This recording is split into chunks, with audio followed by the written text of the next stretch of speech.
even as we speak, many are fighting halfway around the globe in hopes that someday our children and grandchildren won't have to.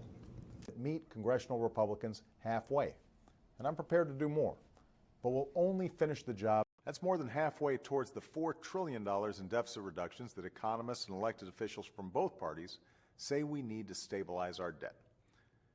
Over the last few years, both parties have worked together to reduce the deficit by more than $2.5 trillion, which puts us more than halfway toward the goal of $4 trillion in deficit reduction that economists say we need to stabilize our finances.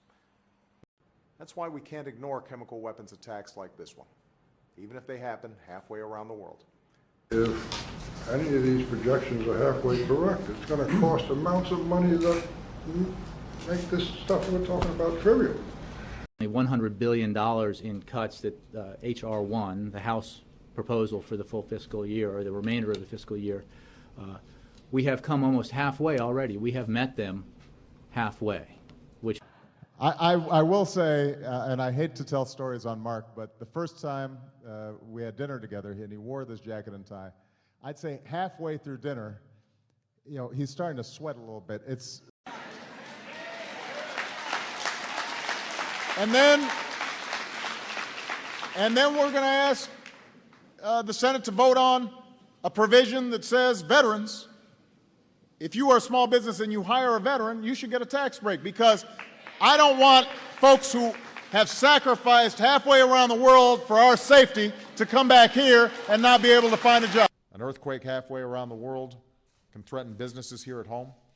He was only halfway through here at University of Iowa. Did it despite fracturing his spine halfway through the season, injuring his hamstring the week before the championship game. I think anybody who looks at this objectively would say that coming off my election, I have met them at least halfway in order to get something done for the country. I met them halfway on taxes, and I met them more than halfway on spending. Tearing apart. If you do, you can show the world that you are not just a member of a tribe or ethnic group, but citizens of a great and... That's more than halfway towards the $4 trillion in deficit reduction that economists and elected officials from both parties believe is required to stabilize our debt. And together, when you take the spending cuts and the increased tax rates on the top 1%, it puts us more than halfway towards the goal of $4 trillion in deficit reduction that economists say we need to stabilize our finances. More than halfway. So in the coming days and weeks, I hope that Republicans... So I'm not talking about something that's happening in a war zone halfway around the world.